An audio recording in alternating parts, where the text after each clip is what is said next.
Hello tout le monde, c'est Thomas de la chaîne Wrestling Kingdom, j'espère que vous allez bien. Aujourd'hui on se retrouve pour la preview du du pay-per-view NWA Hard Time 2, qui aura lieu donc ce soir, le 4 décembre.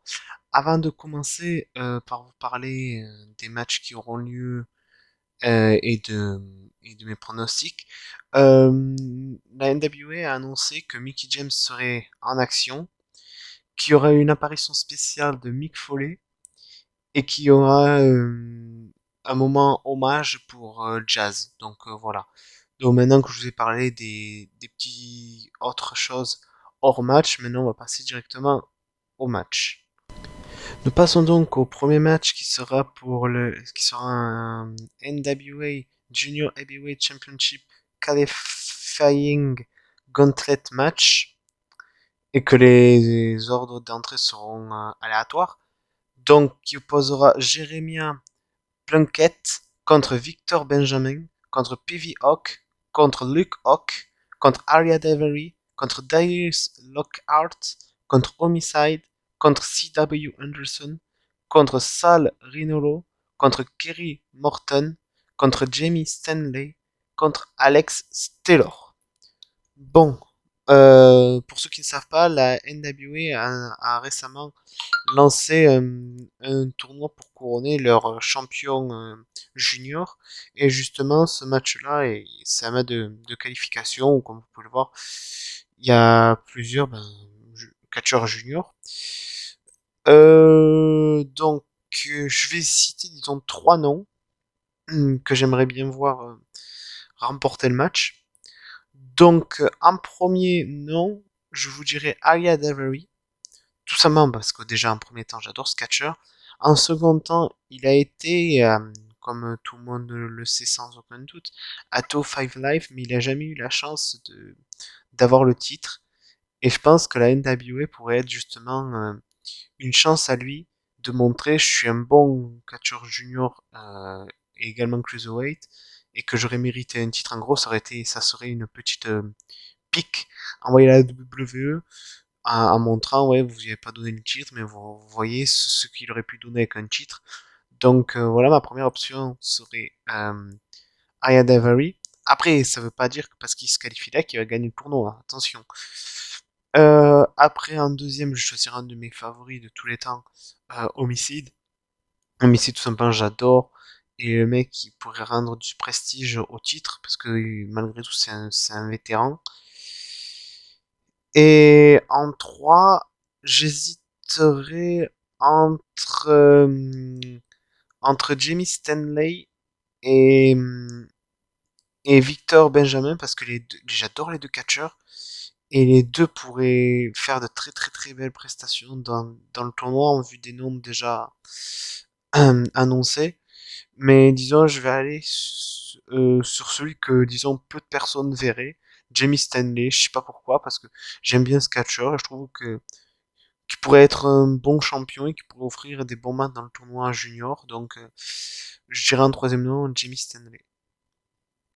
Nous allons passer donc à un autre match de qualification pour le titre Junior Heavyweight, que cette fois ce sera un match en 1 contre 1 qui opposera deux vétérans de l'Indie, Austin Harris contre Red Titus.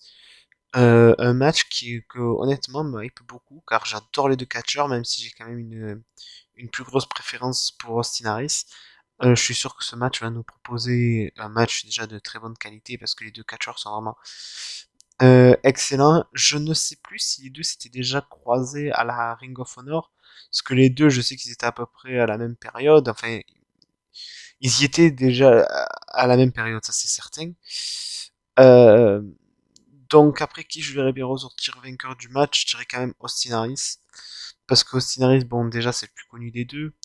Et je pense que c'est celui qui pourrait, je sais pas, qui aurait plus de potentiel de devenir champion. Et je dirais, voilà, que dans les noms annoncés du tournoi, je dirais qu'Austin Harris c'est un des grands favoris. Et je trouverais ça assez bête de le faire perdre dès le premier match de qualification. Après, le faire perdre plus tard dans le tournoi, pourquoi pas. Ou le faire perdre en finale, pourquoi pas. Mais je ne le vois pas perdre un match de qualification. Donc pour moi, victoire de Austin Harris. Nous passons donc au prochain match qui sera un match un 1 contre 1 qui opposera Colby contre Doug Williams. Un match qui peut être intéressant car de côté on a le fils d'une légende qui commence à se faire remarquer petit à petit et Doug Williams qui est clairement une légende du catch européen. Et les deux ont deux styles complètement différents. Doug Williams c'est plus un style européen assez technique que Colby Corino, ça va être le... Oh, il peut tout faire, hein, mais ça va être surtout voltige, enfin, des prises assez flamboyantes. Donc c'est vraiment un style différent. Pour ce match, qui je verrai ressortir vainqueur, je vous dirais que pour la logique, je vous dirais peut-être Colby Corino, parce qu'en ce moment, on va pas se mentir, il est assez bien utilisé, donc il est sur une montée. Je trouverais ça assez bête de le faire perdre, alors que là, il pourrait bénéficier d'une belle victoire face à une légende, et justement monter les échelons pour pourquoi pas avoir dans un futur plus ou moins proche une chance à un titre. Par exemple, je verrais bien à la course du titre national détenu par Tyrus. Euh, donc ouais, pour moi, je verrais bien une victoire de Colby Corino pour le match. Je viens de vous parler justement du titre de Tyrus, et justement je m'étais trompé, j'avais dit le titre télévision, je sais pas pourquoi. Si, c'est le titre télévision, si, j'ai raison. Donc du coup, Tyrus mettra en jeu son titre contre Sion, et il y aura comme arbitre spécial de Pop. Donc personnellement, c'est un match que j'ai assez hâte de voir. Bon, déjà, ça va être deux styles complètement différents. Mais je pense que Sion pourrait remporter le match vu comment la storyline est construite, comment cette petite rivalité a été mise en place. En fait, je trouverais ça limite illogique si Sion perdait, ou alors la seule raison possible qui pourrait le faire perdre serait par exemple un turn de The Pope en faveur de Tyrus. Donc voilà, moi je vois que ça en fait. Soit The Pope fait un heel turn et s'allie à Tyrus et Austin Idol, soit Sion y gagne. Mais bon, on va aller, je vais dire plus mon avis. Et mon avis serait plus une victoire de Sion et du coup Sion, nouveau champion World Television après le match. Nous passons à un prochain match qui sera un match tag team qui sera pour les Airwage World Tag Team Championship qui opposera donc les champions OGK, donc Mike Bennett et Matt Taven, contre les anciens champions tag team NWA, Aaron Stevens et Grados. Donc ce match, en tout cas, il risque d'être bien intéressant, mais pour moi, la victoire va être logique. Ça va être OGK pour plusieurs raisons. Parce que premièrement, ils ont remporté les titres récemment, donc je ne vais pas perdre. De plus, Final Battle a lieu prochainement, ça approche petit à petit. Et honnêtement, je ne les vois pas à Final Battle sans les titres. Ça, c'est une certitude. Là, disons, ça va être juste un petit match de transition en attendant Final Battle. Mais je ne les vois pas arriver à Final Battle sans les titres. Ça, pour moi, c'est impossible. Et de plus, la seconde idée, c'est parce que OGK, c'est une équipe assez soudée. Ils se connaissent depuis des années. Ce sont deux potes que Aaron Stevens et Grados, ils ont plus une relation de travail, quoi. Grados, c'est le mercenaire de Aaron Stevens. Voilà, ils ont pas la même alchimie que OGK. Et on a pu le voir dans les récents matchs, même qu'ils ont eu des victoires. Euh, il y a eu souvent des tensions, des quiproquos, que OGK, eux, au contraire, eux, ils s'entendent très bien, ça match très bien, ça fonctionne très bien.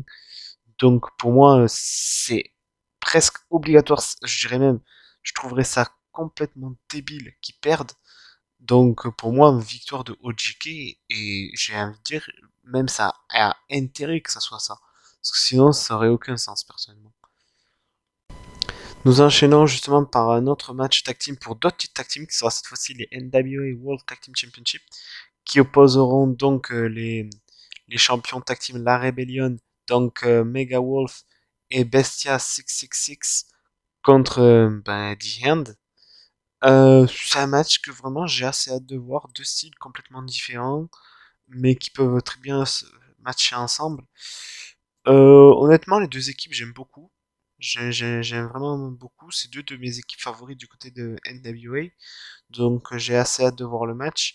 Mais pour être honnête avec vous, je vois pas la Rebellion perdre, parce que ils ont pas le titre depuis si longtemps que ça. Même si The End pourrait faire de bons champions, ça je n'en doute pas. Je trouverais ça assez bête de faire perdre la Rebellion alors qu'ils ont un assez court règne. Pour moi, ils mériteraient un plus long règne, donc je vais dire victoire de la Rebellion, ce qui pour moi me paraît le plus logique, quoi. Donc victoire de la Rebellion pour moi, et pourquoi pas par la suite faire un match champion contre champion, The OGK contre la Rebellion, où le gagnant remporte les deux titres. Ça pourrait être pas mal, avec possiblement la victoire de OGK, qui seraient donc les doubles champions, et que pendant que la ROH serait fermée pendant 4 mois, je crois, eh ben, il pourrait apparaître du côté de la NWA avec les deux titres. Et voilà, pour moi, ce serait un scénario parfait. Donc, bref, du coup, victoire de la Rebellion pour moi.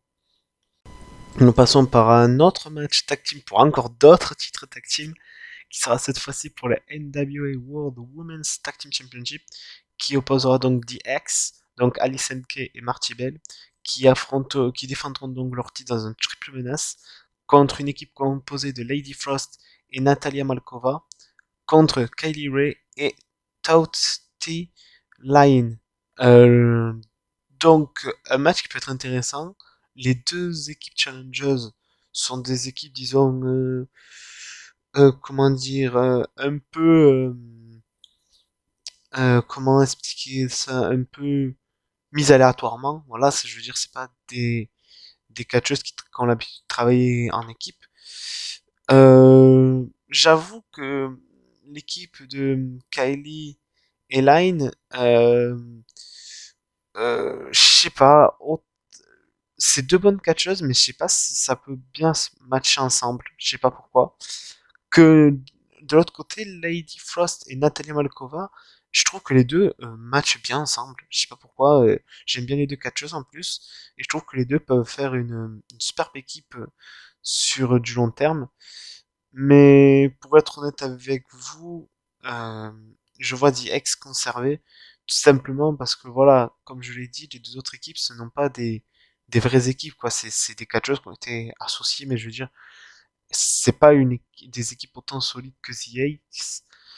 Donc pour moi, Marty Bell et Alison Kay vont, je dirais pas sur certaines conserver les titres, mais pour moi, ouais, elles doivent conserver les titres.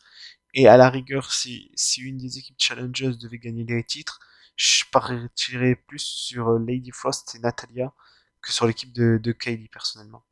Donc vous l'avez compris, pour moi, je dirais victoire de The X. Nous passons à un des matchs qui me hype énormément, qui sera un grudge match entre Nick Aldis et Tom Latimer. Bon, pour ceux qui suivent NWA ou qui même les suivi du côté de TNA, ils savent que Nick Aldis et Tom Latimer, à l'époque connu à la TNA sous le nom de Bram, c'est deux amis de très longue date, amis depuis plus de 10 ans. Ils ont fait équipe, donc ils se connaissent vraiment très bien. Donc c'est pour ça que c'est un match qui me hype bien. J'aime bien la rivalité en ce moment.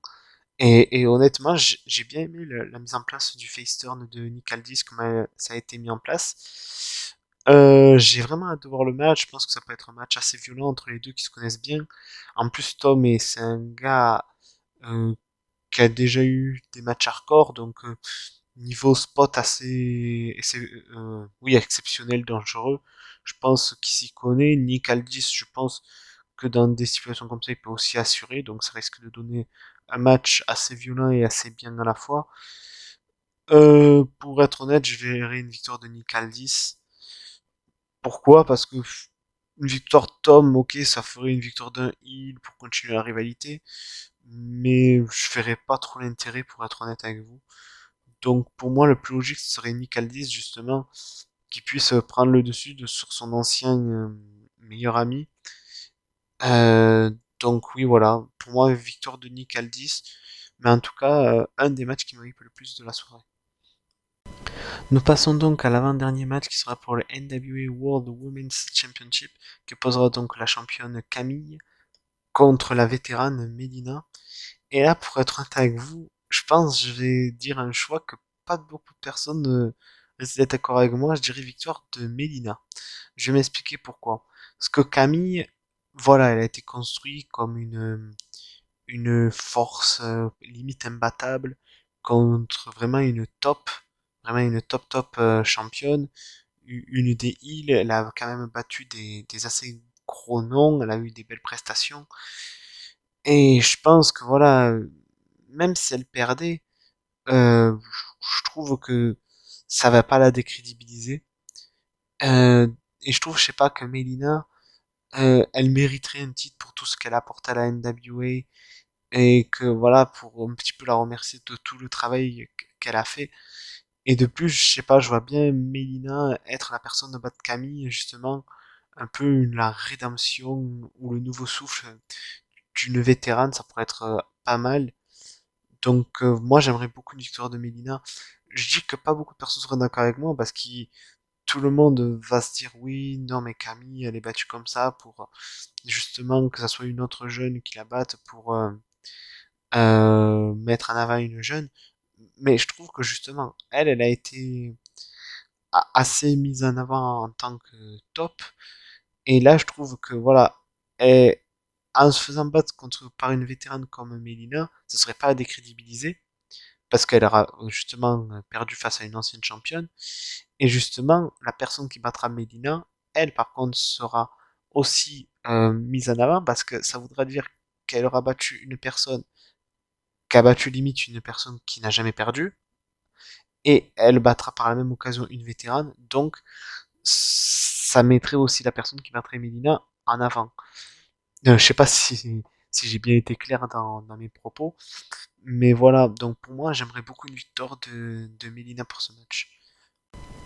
Nous passons donc au main event qui sera pour les NWA World Heavyweight Championship, qui posera donc le champion Trevor Murdoch contre Mike Knox. Pour les personnes qui voient ce match-là et qui n'ont pas trop suivi le retour de Mike Knox, qui se disent mais genre pourquoi il y a Mike Knox? En fait, je vous explique.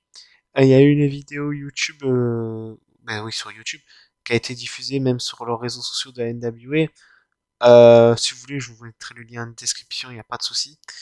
Où après le show, où, où il y avait eu justement main event Jax Dane et Crimson dans un steel cage, il y a justement Trevor Murdoch qui était revenu sur le ring, donc au centre de la cage, pour faire des photos et des autographes avec les fans. Et parmi les fans, il y avait une personne cagoulée, qui avait une capuche, qui avait sauté la barricade et qui avait attaqué Trevor Murdoch, qui s'était enfermé dans la cage avec lui pour le tabasser. C'était justement Mike Knox.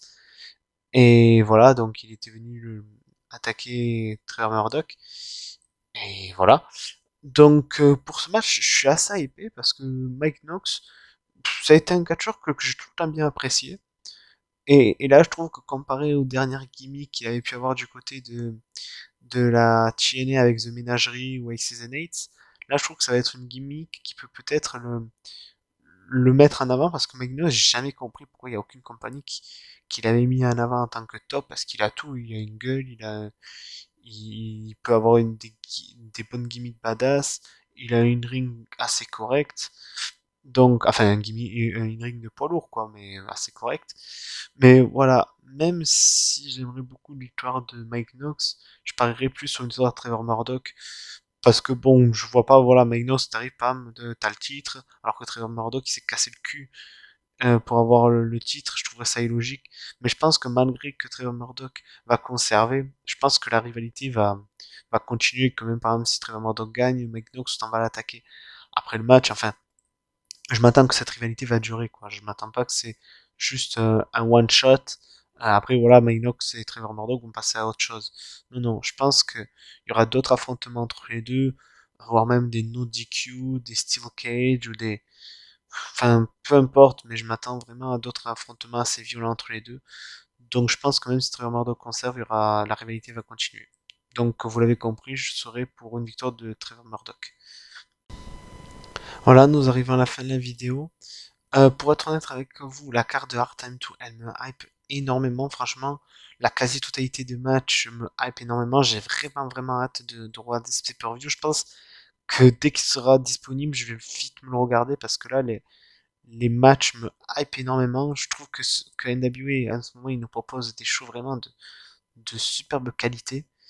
Et je trouve que c'est un produit assez différent des autres parce qu'on a d'un côté l'atmosphère vintage NWA, mais niveau in-ring, on a du in-ring moderne et j'aime bien ce contraste de style qui match bien ensemble. Donc vous l'avez compris, moi les matchs qui m'a eu le plus c'est le Austin Harris contre Rick Titus, Mike Knox contre Trevor Murdoch, Melina contre Camille et même le match à plusieurs pour le titre junior qui a vraiment l'air pas mal et aussi même si la victoire paraît assez logique, OGK contre Aaron Stevens et Grados qui pourrait être vraiment pas mal. Voilà. Donc n'hésitez pas à me dire en commentaire quel est le match que vous attendez le plus, si vous avez le droit de le choix en direct ou en différé, voilà. Donc n'hésitez pas à liker, commenter, partager, et on se retrouve pour une nouvelle vidéo. Allez, à plus.